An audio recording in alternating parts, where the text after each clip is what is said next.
Speaking of and friends, we welcome back somebody who is also in roster assembly as a mogul in training.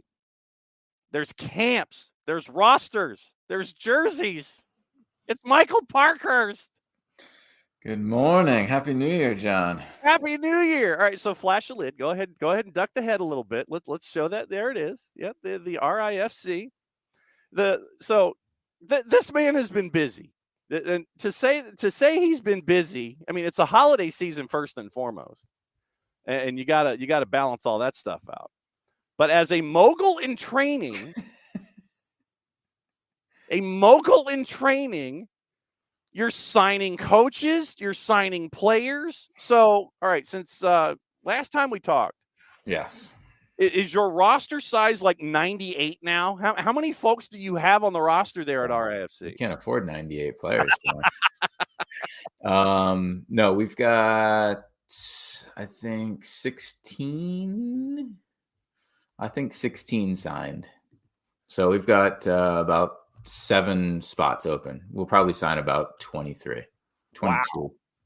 So, I mean, what has it been like for you to be in these meetings where you're bringing in coaches, you're bringing in assistant coaches to help Kano out, you're bringing in players, you're assembling, and you look like you want to start down the spine and work your way out that way. But what have you thought about the roster construction to date? I mean, what you've seen, what are you looking at with what Kano is trying to do philosophically here? Yeah, excited about it. I think he's done a really good job, and it's difficult. There's a lot of challenges when you're putting together a roster and being a new team. Nobody knows what to expect, and sometimes you feel like you have to overpay to get guys to come, and we don't want to do that out the gates. So there's definitely some challenges. And they've navigated that really well. And we've put together a strong roster, and it's not done yet. I think that we were happy to get JJ Williams. He's a proven goal scorer in the league.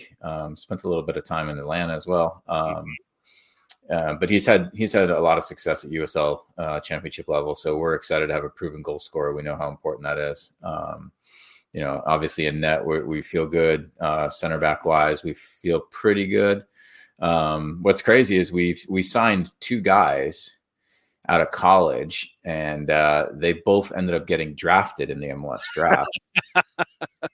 So yeah, that was did you wave your hand at Major League Soccer and go, yo, bro, we're kind of busy here, can you not do that? Yeah. One of the teams knew that the player had signed and drafted him anyways, and the other team did not know the player was already signed and drafted him. I don't know which one's worse, but I was gonna say now. All right, so let's roll through this. So Major League Soccer team knows dude is signed with you, and they draft him anyway, and you're like, okay, now come on, man. And then the second one is, we didn't know that he'd signed with you. How do you not know? Exactly. Exactly, John. Quoting Del Schaefer down in Charleston, who is now your sworn enemy. He loved you at United. He says both are worse. That's true. Our resident Charleston Battery fan, Del. Yeah. So I mean, it was great for us, obviously, because it shows that we've done our homework and signed some good players. But it honestly doesn't surprise me from MLS. Some people within the organization think that they can do whatever they want, whenever they want. And so listen to this. I mean, you're all fired up. I didn't mean to get you all fired up. No, I still have a lot of respect for MLS. Obviously, that's the league that I played in. And, I still love Atlanta, support Columbus as well. And, New England a little bit as well. And so, no, I've got no hate towards the league. It's just that there's some people within the league that need a wake up call every now and then. That's all. Yeah. No, by the way, it's right there in the office, right there. There is the RIFC scarf. As you know me. I got to support my guys now, right there. The jersey, by the way, the dress blue, that's pretty sweet. Thank you. Yeah, we were excited about it. It came out really nice. And honestly, the badge looks better in person than it did when I saw it online. It's really sharp in person. So we're really excited how it came out. You mentioned we've been talking about this, and while we do have some fun with it, I mean, this is a new aspect of your life when it comes to building a business. You know, I always give you, the punchline about being a mogul in training here, but it's about building a business and building a brand and making sure that we always talk about there's no such thing as a second chance to make a first impression. When you think about all of these first steps that RIFC have been making, what has it been like for you to learn about all of these different aspects of business in addition to knowing what you know about the sport of soccer?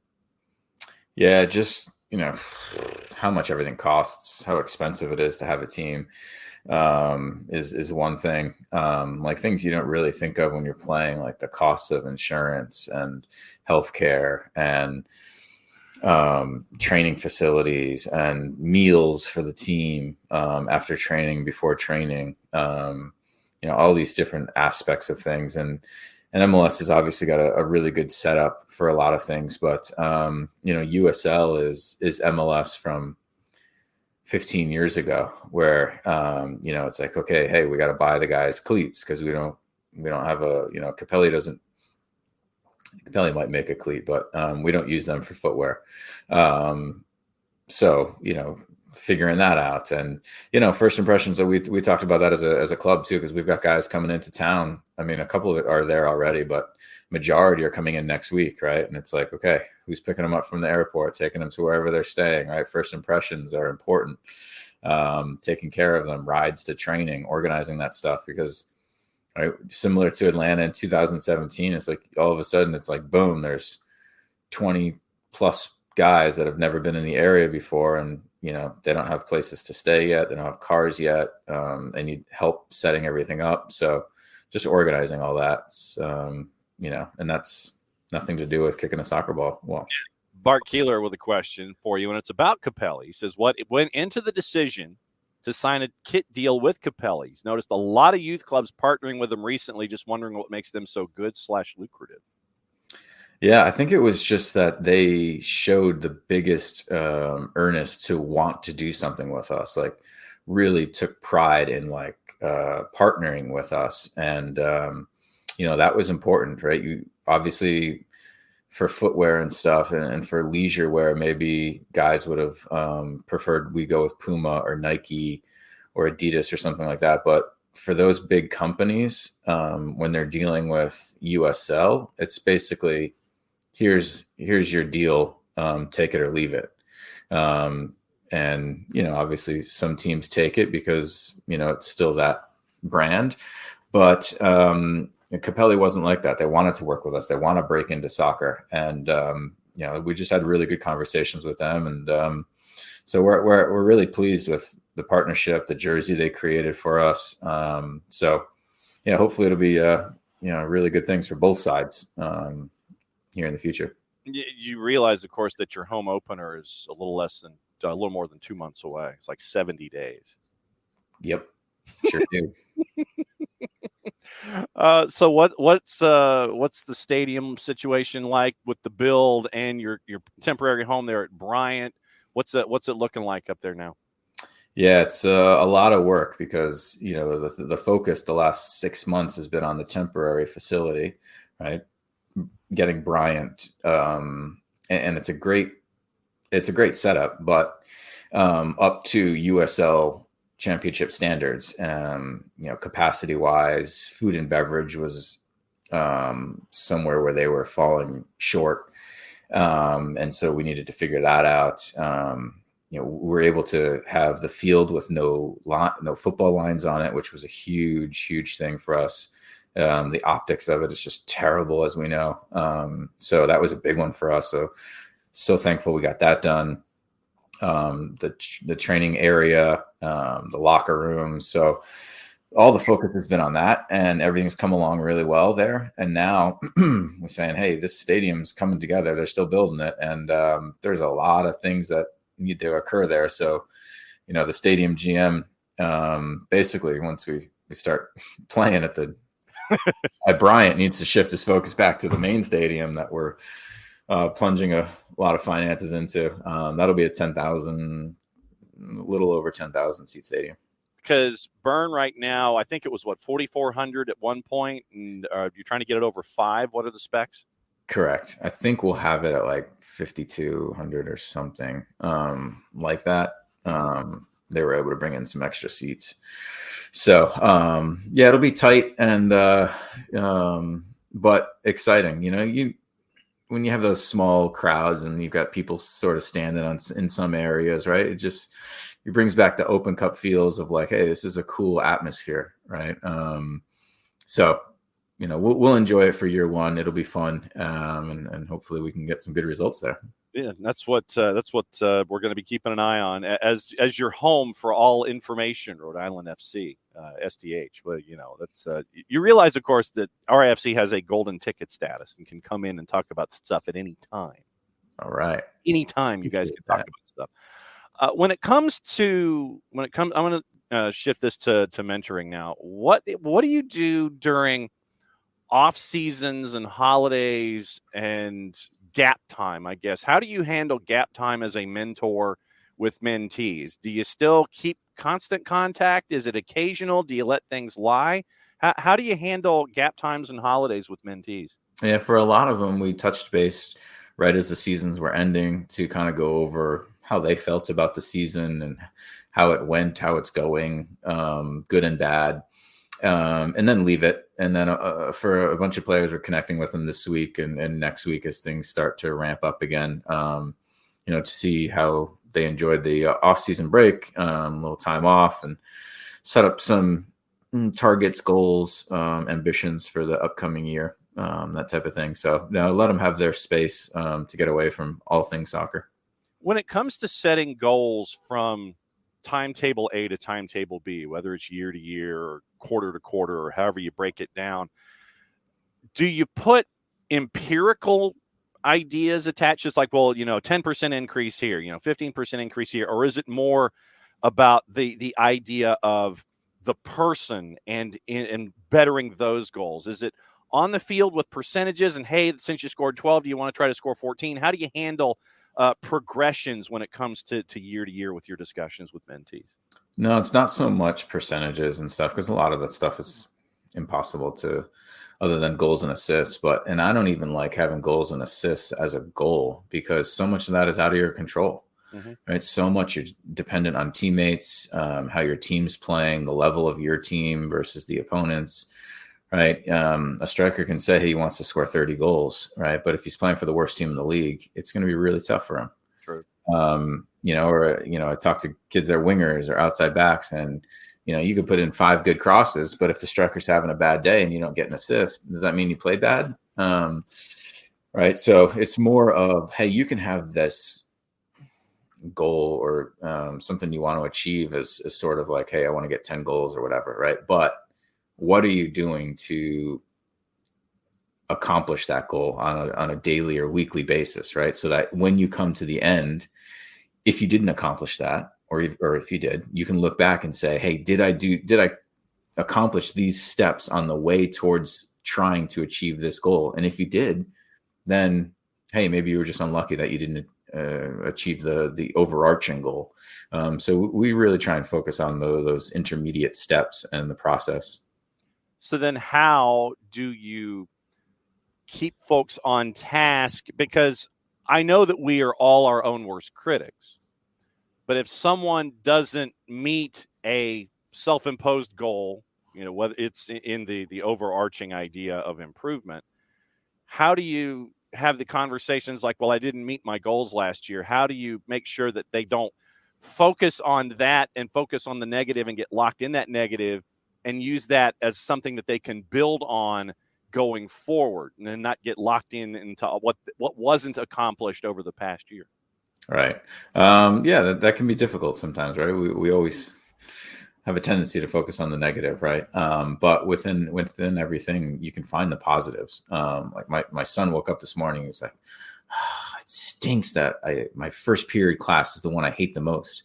And I was like, well, buddy, it's kind of nice you get it out of the way, right? And then you can enjoy the rest of your day, right? So it's just flipping the mind frame of so many different things. And, that's what we try and do with these young athletes of, hey, this isn't a negative or you didn't fail.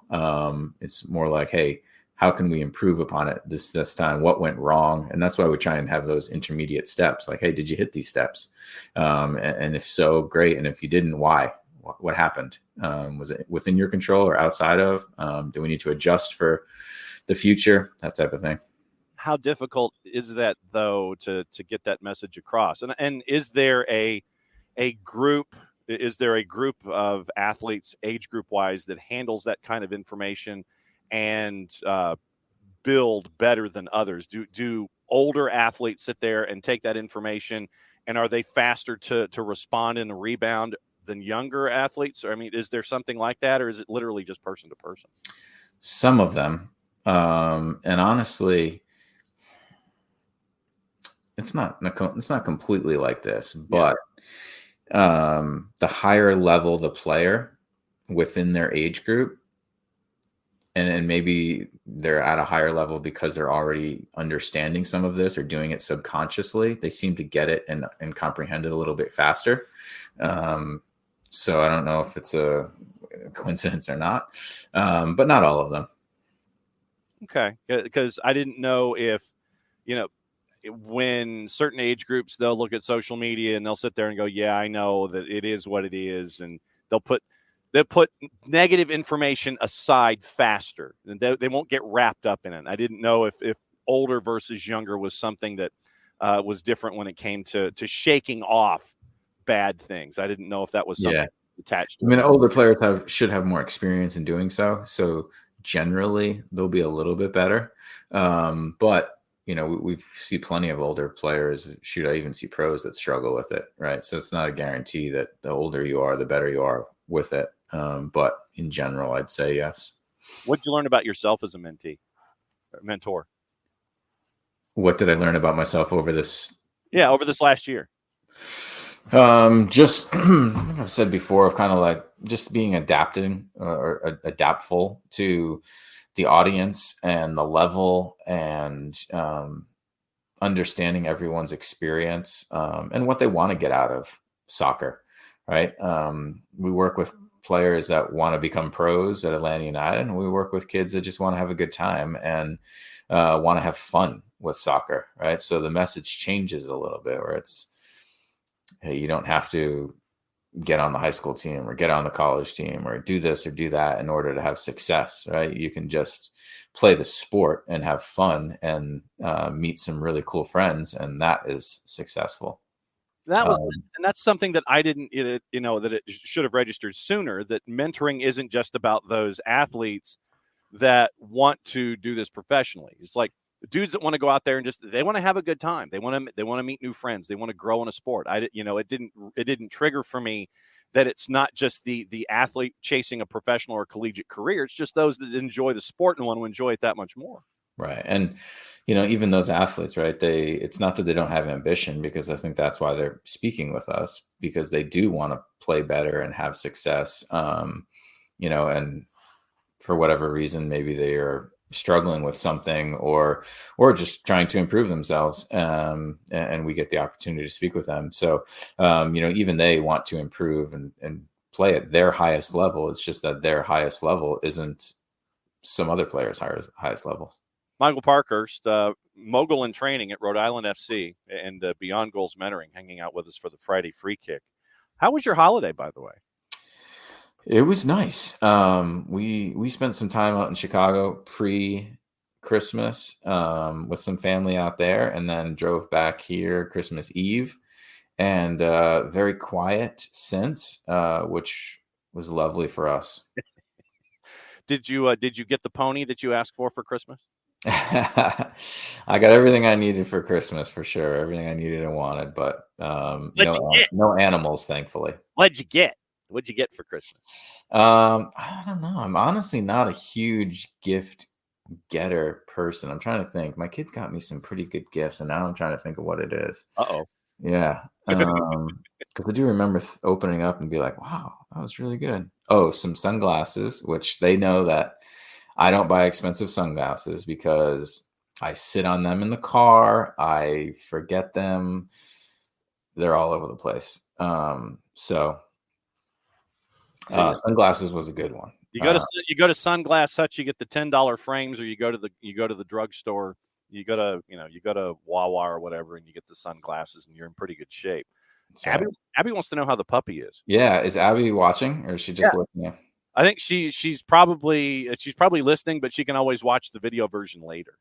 The dog. This is her spot when I got cords plugged in. Oh, how old, by the way? With the socks that she loves to just get from anywhere in the house. Just always has socks in her mouth.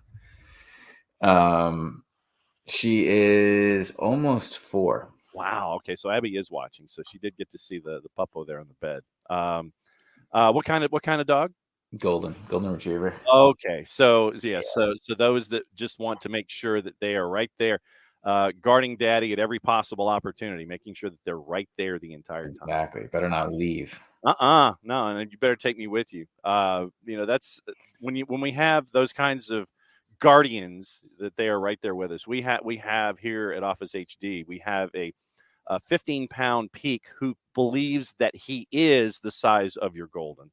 And will protect mommy at every opportunity, because they attach to one individual, and so our peak Rowdy has attached to the boss, and so it's always making sure that the boss is okay. Is that the same with the golden?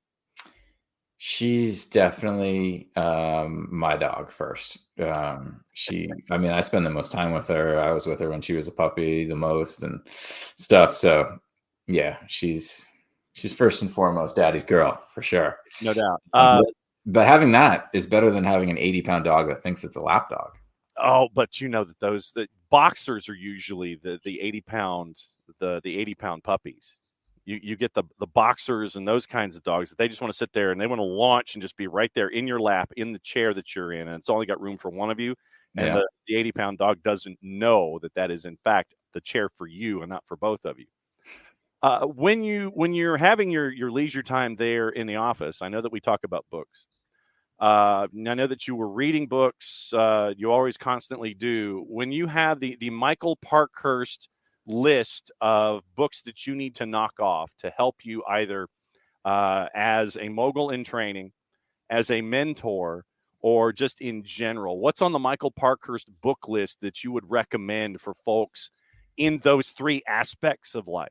You know what, John? A book list is actually on my list of to-dos for the new year. I need a new book list. I need some new books to read. I currently don't have one. And I need to, find some books that I'll enjoy and also get something from. I'm definitely a nonfiction book reader.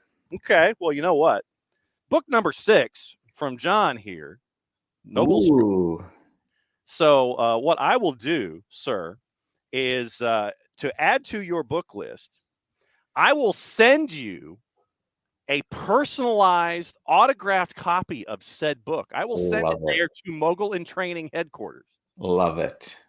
And so you can add that to your list. But when you've done book reading when it comes to mentoring specifically, I know that you go through a specific group of authors and lessons. What did you blow through in 2023 that really helped you out? I read a book, and I'm terrible with names. I'm terrible with titles, John. So I couldn't tell you what they're called or who wrote them. But I read a book about the Barcelona Academy from the Messiah, from back when Messi was coming through, and they had a lot of talented players, and the transformation that took place there. And I thought it was really, really good and really interesting because so many youth players go through the same things, no matter where they are all over the world, and how they went through a change at the academy where they wanted all big physical players, and then they understood, wow, the smaller players who are able to keep up with the bigger players, when they do go through a growth spurt, really surpass a lot of players. And so the transformation, occurred. And obviously that's how you have, Iniesta and Xavi and Messi, none of them are over 5'8". Never heard of any of them. Never heard of any of those guys. And then I think I've said it on here before. The latest book I read, which was really good and really interesting, was something about expectations. You need a book list. Oh God, what the heck was it? But the thing is, brother, if I don't write it down either, I'm right there with you. I mean, look, these are my talking points for the show. It's like, and when I get to them, and then I'm gonna knock them all out. But it's like, I've got to write all this down, or I will forget to talk about it. Yeah, I hear you. And to answer Dell over there, I don't know, Charleston. That's not quite. I mean, that's not quite a driving. The nice thing for me here in Columbus is there's some USL teams that are within driving distance. I've got Detroit, Indianapolis, Pittsburgh, Louisville. All four of those teams are within like a 3-hour drive. And you can hear Bob Lilly yelling from your house. He better be yelling when we play them. Expectation effect. Thank you, Alex. That's it. It's really good. Expectation effect. There it is.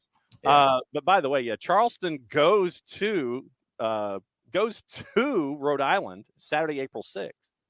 So you get to see them first. April 6th. Okay. April 6th, Charleston visits the Mogul in training up at Rhode Island. But I mean, that'll be a good game. Charleston's got a really strong team, and they've gotten stronger this offseason. This is I'm starting to look at your schedule real quick. All right, so you get your home opener against New Mexico United. Yeah, we've got a bye in the first week. Yeah, so March 16 is your first home match, and hopefully there won't be any snow that you have to take the blowers and it makes it memorable. No doubt, kind of like with the Patriots and making sure that the field goal was ready to be kicked by John Smith, Mark Henderson, the guy. ATL's first victory ever. Yeah. So March 16, you got a home match against New Mexico United. Then you go to Monterey Bay, and then you go to Al Lang at Tampa, and we get to see what's going on there. Then 2 home matches, Charleston and Pittsburgh, back to back in early April. You're going to really see where you stand in the Eastern Conference after Ben Pierman visits and Bob Lilly yells for an entire 90 minutes. Totally. Yeah, it's not an easy start to the schedule for sure. You got to talk to the schedule makers at the league office, man. Yeah, I mean, as is everything, there's no easy games, but yeah, we do have a lot of the top teams early on, which hey, it's good. Hey, let it show us where we are right away. Home match April 27th against Phoenix. Then you skip 2 weeks and you got a home match against Sacramento May the 11th at Loose City of the 25th. Dude. Yeah. What is up with this schedule? It's all right. Hey, got to beat him to show that you're the best. So true. I don't think that we'll be the best year one by any means, but we'll see if we can hang. Quoting Ric Flair, to be the man, you got to beat the man. I understand that. But man, that is rough out of the blocks. Okay, at BG Mentoring on the Twitters, at MF Parkhurst on the 280 character app as well. What else promotionally is going on, and what do folks need to know before you go? Nothing. I think that Greg and I's big goal for this year is to produce a couple different. I don't know if you want to call them lessons or. I don't know. We want to put together like a confidence lesson and a resilience lesson where it's a lot of different videos to us talking about stuff, guests talking about stuff, just really informative, and put that together kind of as a course, and have it really cheap and just available for the masses. We think that'd be really helpful. Yeah. And once I'm off the air today, I will request the address for Mogul and Training HQ so I can send you book number 6 that you can read. So as always, Cap, it's fun to catch up with you. Besides, it gives me a chance to point at my Rhode Island FC scarf here in the background. HD, you get to wear your lid. I get to show the scarf. Jersey's cool. Go to the website and buy their stuff because God knows there isn't like how many times you guys have to restock everything. It's like you guys, and that's a good problem to have. Yeah, I have no idea. Thankfully, we've got enough people on board now where I don't have any idea what's going on with merch. As long as it's going off the shelves and you've got enough of it before you're getting ready for the world premiere of Rhode Island FC as New Mexico United comes to town in a couple of months. Cap, as always, great to catch up with you. Happy New Year. Happy holidays. Glad you made it. Glad you got your sunglasses. And we'll catch up with you in a couple of weeks, my friend. Sounds good, John. Thanks. See ya. There we go, Michael Parkhurst. He's out the door.